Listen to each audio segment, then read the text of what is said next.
Every single day, thousands of tourists pour into Angkor Wat.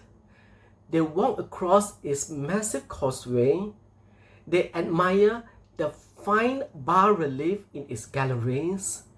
They take selfies with the stone-sculptured Apsara, and some of them climb its stone steps.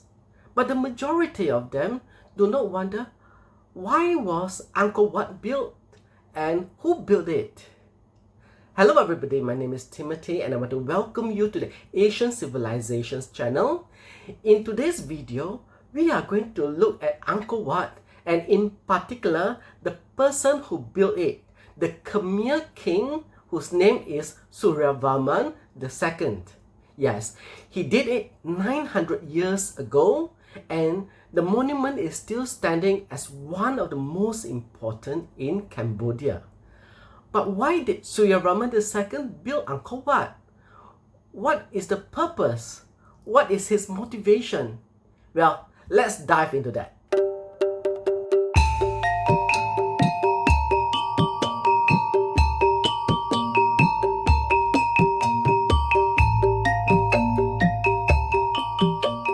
Chapter 1: The Lost World Before Angkor Wat. When visitors stand before Angkor Wat today, few realize that this was not the beginning of the Khmer story. Before this great temple rose from the jungle, the Khmer heartlands were a fractured world scattered with rival kingdoms and competing rulers. It was a time of shifting alliances, contested thrones, and simmering rivalries. In those days, Cambodia was not yet the unified kingdom we imagined. Instead, it was a patchwork of principalities, each ruled by warlords or local kings who vied for control over fertile lands, trade routes, and religious sanctuaries. The once great leaders like Jayavarman VI had come and gone, leaving behind contested claims to the throne and the kingdom in disarray. This chaos, however, was also an opportunity, and this is where Suryavarman II enters the story. I always think of this period as the lost world of Angkor, a forgotten chapter that visitors today walk right past without noticing. But understanding this backdrop is key to appreciating Suryavarman's achievements. He didn't inherit an empire, he had to fight for it. This fractured world shaped him. The young prince who would become Suryavarman II grew up knowing that power was seized, not given. And what he seized was not just a throne, but a chance to redefine the Khmer kingdom itself. For me, it's fascinating to stand in Angkor Wat and think of this hidden past. The grandeur of the temple hides the violence and uncertainty that came before. Every block of sandstone, every carved relief is the legacy of a man who emerged from a world of war, determined to leave his mark not just in stone but in history. And that is where our story truly begins, in a kingdom waiting for a unifier. Chapter 2: Who was Suryavarman II? When we think of kings from the ancient world, it's easy to imagine their lives as well documented and understood. But Suryavarman II is a figure shrouded in mystery. Even after years of research, historians and history enthusiasts like myself can only piece together fragments of his early life, and perhaps that's what makes his story so compelling. What we do know is that Suryavarman was not born into undisputed power. His exact birthplace remains unknown, but inscriptions tell us he was of royal blood, likely from a lesser branch of the Khmer royal family. His very name, Suryavarman, means protected by the sun, a name reflecting both divine favor and royal ambition. As a young prince, he would have grown up during a time of political chaos, watching rival factions battle over the throne. In a world where kingship was earned through force as much as lineage, Suryavarman understood early on that success would come not from waiting but from acting. What kind of boy was he? We can only imagine. Perhaps he stood quietly at the edge of court ceremonies, learning to read the politics behind the rituals. Perhaps he watched older warriors train, knowing that one day he too would need to command armies. He would have been taught the sacred texts, trained in martial skills, and steeped in the spiritual traditions that saw kings not just as rulers, but as living gods. And at some point, this young prince made a decision. He would not merely serve the throne, he would take it. To me, this moment, though hidden from history, defines Suryavarman II. Before the warrior, before the builder, there was a young man who looked at a divided kingdom and saw his destiny. In Angkor Wat today, tourists see carvings of battles and gods, but when I stand there, I think of that unknown boy determined to carve his own story in stone, and soon he would. Chapter 3: How a Warrior Seized an Empire. Suryavarman II did not inherit his throne, he took it. From what we can reconstruct, his rise was anything but peaceful. After all, the Khmer kingship at the time was more a prize to be won than a birthright to be granted. And Suryavarman, still a relatively obscure prince, understood that power in the Khmer world belonged to those who could seize it by force and hold it through faith. At some point in his early adulthood, he launched what we can only describe as a campaign of conquest. The details of his battles are lost to history, but inscriptions speak of decisive victories over rival claimants. He fought both with the sword and with sacred legitimacy. Once victorious, he performed elaborate coronation rituals, including the famed rite of sacred lustration, proclaiming himself the rightful, divinely ordained king of the Khmer Empire. Imagine that, a prince who fought his way to power, but then turned to religion to sanctify it. This moment marks Suryavarman II's transformation from prince to king, from mortal to god king in the eyes of his people. It was a master stroke. He understood that to rule effectively, military strength had to be merged with spiritual authority. He didn't just conquer his rivals, he became the earthly embodiment of Vishnu, the preserver of the universe. When I visit Angkor today, I often reflect on that duality. Suryavarman was both a ruthless general and a deeply spiritual ruler. The same hands that ordered men into battle would later direct artisans to carve images of gods upon temple walls. By around 1113 CE, Suryavarman had secured the throne, but for him, the conquest of the kingdom was just the beginning.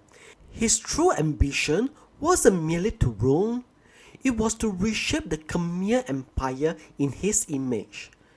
And the first step, to consolidate his power and build a kingdom that would endure long after his death.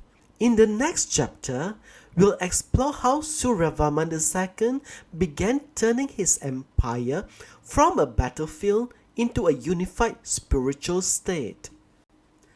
Chapter 4: Building a Kingdom, Not Just a Temple. Suryavarman II may be remembered today for Angkor Wat, but in truth, his most important work began long before the first stone was laid. After seizing the throne, he faced a much larger challenge: transforming a fragmented realm into a unified kingdom. And this is where his true genius emerges. As I often remind visitors to Angkor, the temples are only the visible legacy. What Suryavarman II built behind the scenes was equally extraordinary, a centralized Khmer state. He moved quickly after taking power. First, he secured loyalty from regional governors, some through diplomacy, others through force. He didn't just want their submission, he wanted control over their resources, rice harvest, manpower, and trade. He restructured the administration, appointing trusted officials and tightening royal oversight across the provinces. At the same time, Suryavarman strengthened the religious foundations of kingship. In the Khmer worldview, a king was more than a political leader. He was the Devaraja, the god king, the earthly link to the divine. Suryavarman promoted the worship of Vishnu, aligning himself with the deity known as the preserver of order. This was not just personal devotion, it was statecraft. By identifying himself with Vishnu, he framed his role as divinely mandated, ensuring that loyalty to the king was loyalty to the cosmos itself. But Suryavarman was also pragmatic. He maintained good relations with the powerful priesthood and sponsored both Hindu and Buddhist establishments across his realm. He understood that unity required inclusion. I find this balance fascinating. His rule blended force and faith, conquest and compromise. And all of this administrative and spiritual consolidation laid the foundation for the project that would define his reign. Because once his kingdom was secure, Suryavarman turned his gaze toward immortality, not through conquest nor law, but through stone. In the next chapter, we'll explore his vision for Angkor Wat and why he chose to build a temple that would stand for eternity. Chapter 5: Rivals Beyond the Jungle, Diplomacy and War. While Suryavarman II worked to consolidate his empire at home, he never lost sight of the world beyond Khmer heartlands. And in the 12th century, that world was as turbulent as his own. Surrounding the Khmer Empire were powerful and ambitious rivals.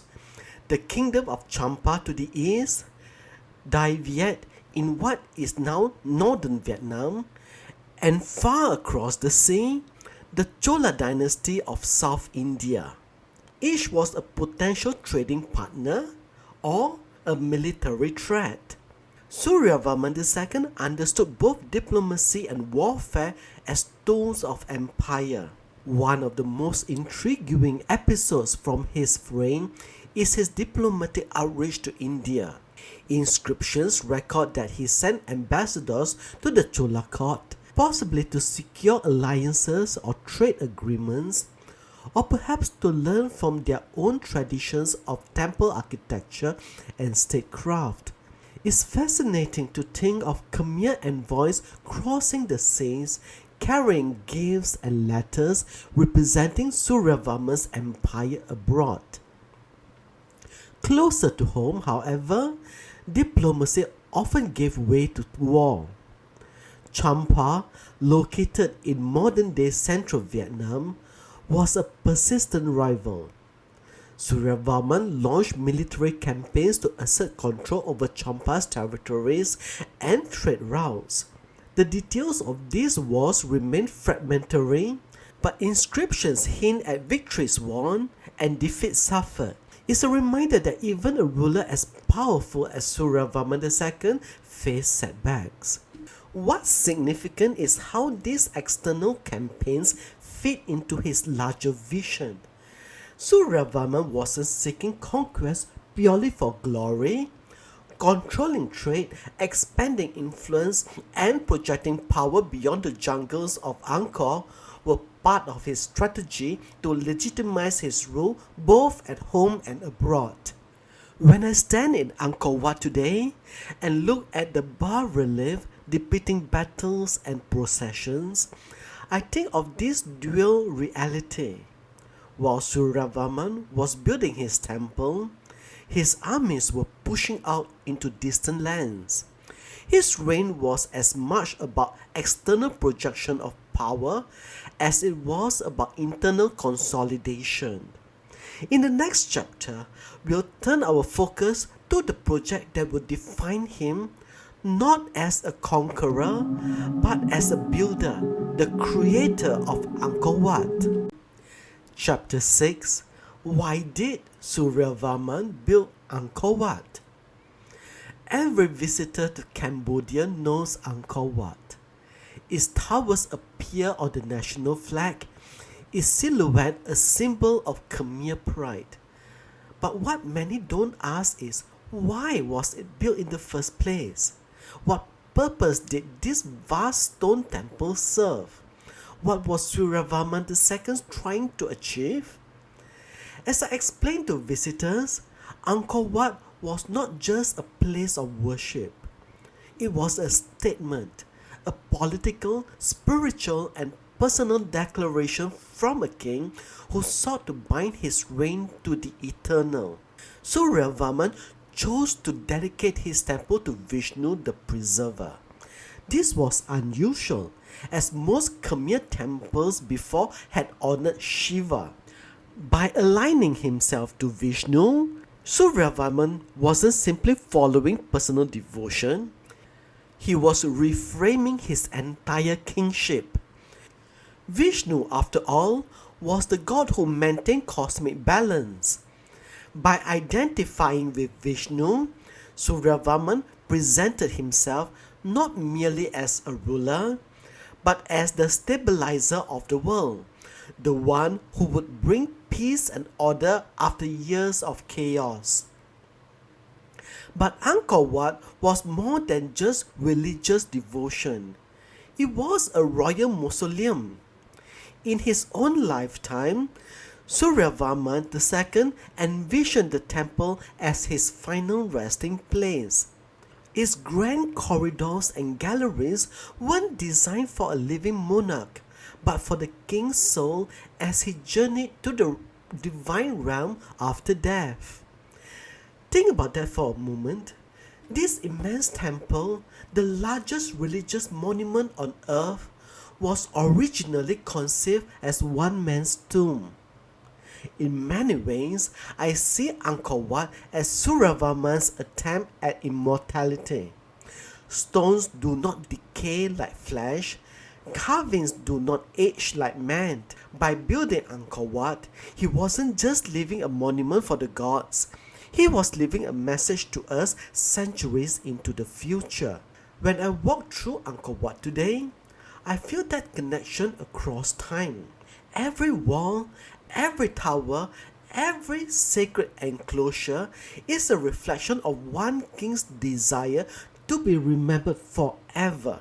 In the next chapter, we'll explore how this vision turned into reality through the hands of countless artisans and laborers who brought Angkor Wat to life. Chapter 7. Creating a Temple for Eternity. Standing beneath the towers of Angkor Wat today, it's easy to be awed by the sheer scale of the place. But what's harder to grasp is the human effort behind it. For while the vision was Suryavarman II's, the reality was built by thousands of ordinary Khmer people, artisans, laborers, and engineers, many of whose names we'll never know. Imagine what that would have been like in the 12th century. Stone blocks quarried miles away, floated down rivers, and dragged through dense jungle. Ropes, pulleys, wooden scaffoldings, all the tools of ancient engineering mobilized on an almost unimaginable scale. Every block had to be perfectly cut, transported, and set in place without mortar, locked together by precision and skill. But the true marvel of Angkor Wat is not just its size, it's the artistry.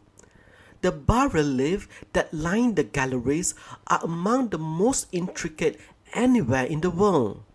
Scenes from Hindu mythology, battles from the Ramayana and Mahabharata, celestial dances, processions of warriors, all carved into stone with astonishing detail.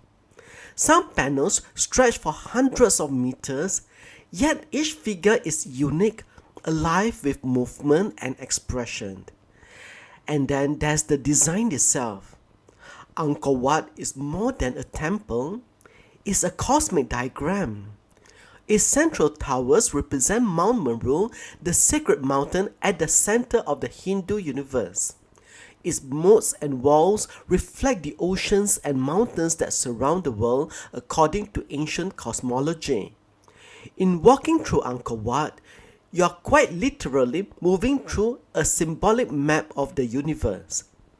What fascinates me most is that Suryavarman II's vision was not about practical power, but spiritual permanence. Temples crumble, but symbols endure.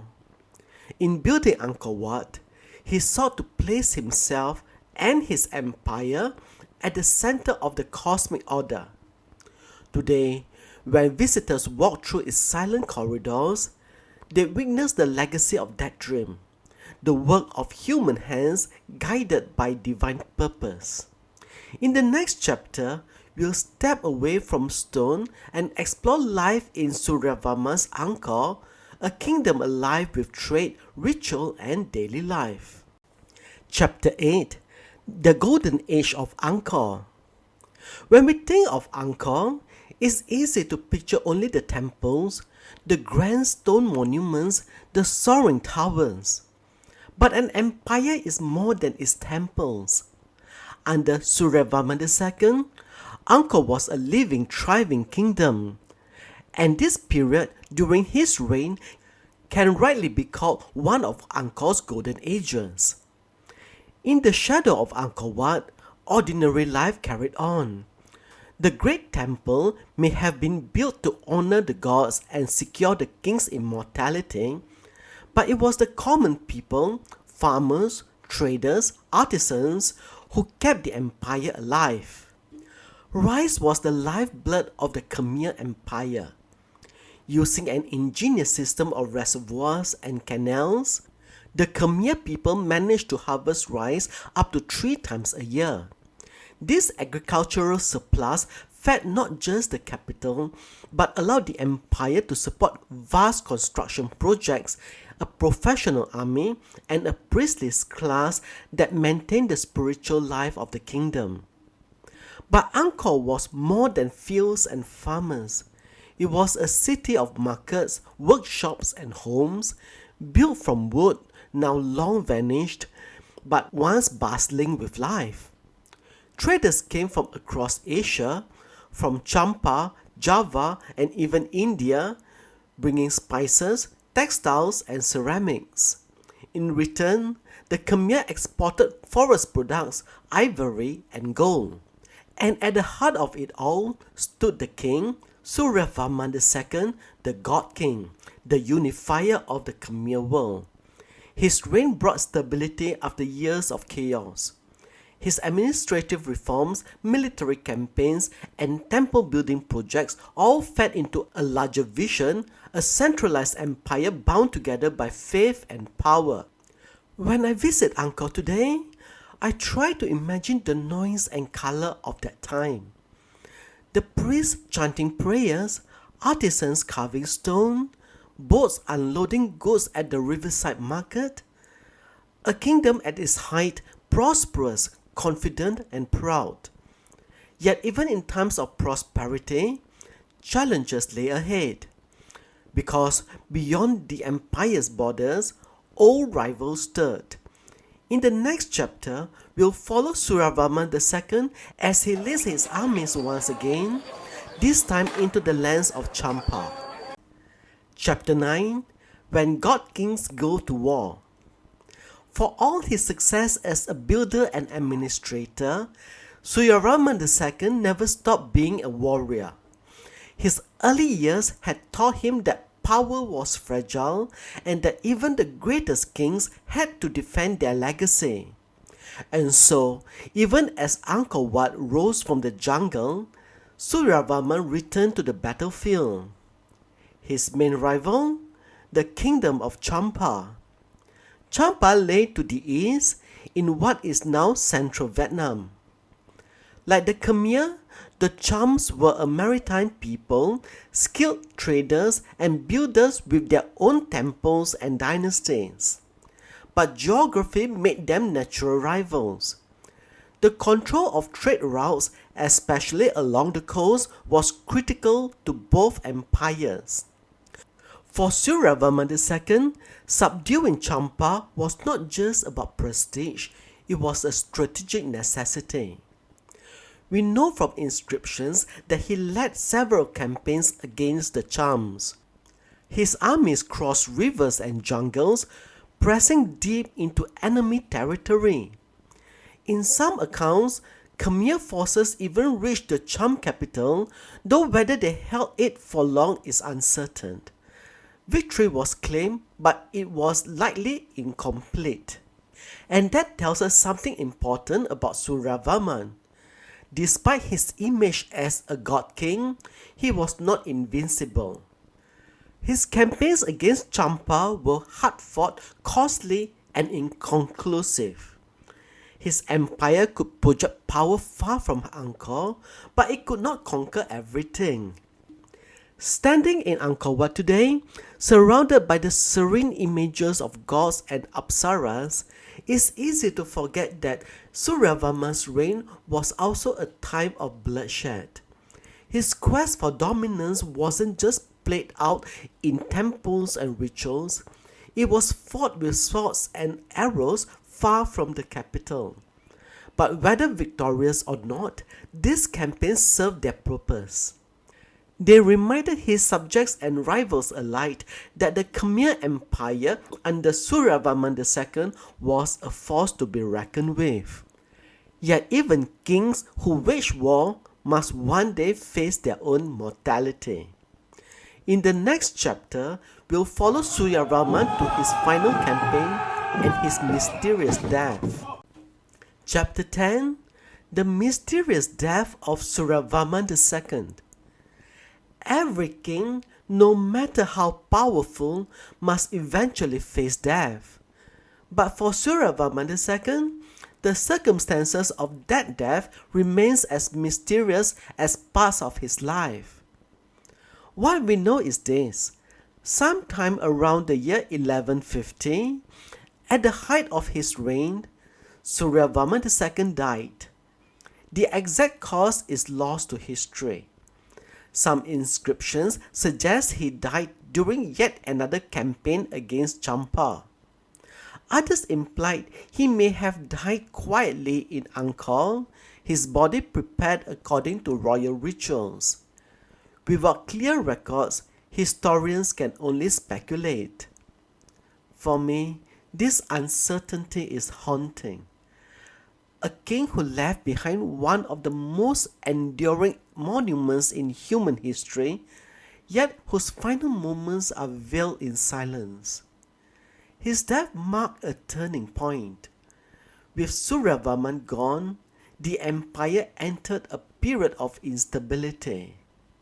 His carefully constructed administrative system began to fray. Local governors, once held in check by his presence and authority, began asserting their independence. The royal court saw disputes over succession as rival factions vied for the throne he had fought so hard to claim. And what of Angkor Wat? Ironically, Suryavarman II never saw his great temple completed. Like many kings before him, his vision outlived his body. After his death, construction slowed. Later rulers took control of the project, modifying it for their own purposes. His temple, originally a symbol of personal immortality, slowly shifted into a public shrine and national sanctuary. When I stand in Angkor Wat's inner sanctum today, I think about that. A king who dreamed of immortality, whose temple became not just his mausoleum but a monument for a nation. Even in death, Suryavarman II achieved something extraordinary. His name may have faded from popular memory, but his temple endures. In the next chapter, we'll explore how Suryavarman's legacy shaped not just the Angkor Empire, but Cambodia itself, a legacy still felt 1,000 years later. Chapter 11: How Suryavarman's legacy shaped Cambodia. When I reflect on the reign of Suryavarman II, one thing stands clear. Long after his death, his influence continued to shape the Khmer Empire.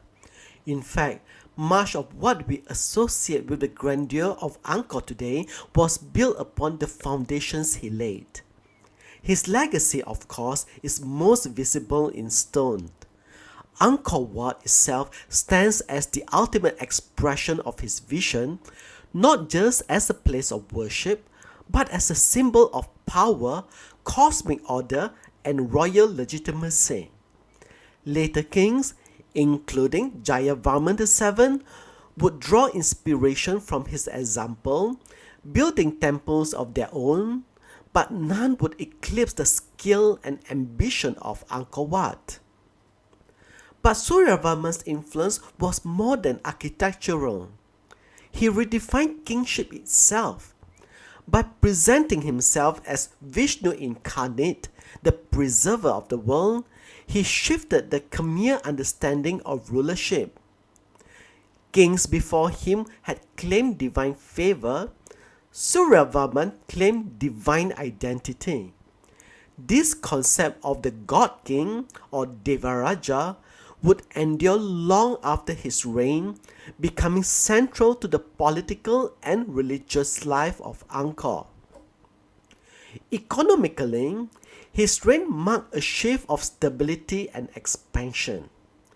The irrigation networks, administrative systems, and trading routes he strengthened continued to fuel Angkor's prosperity for decades after his death.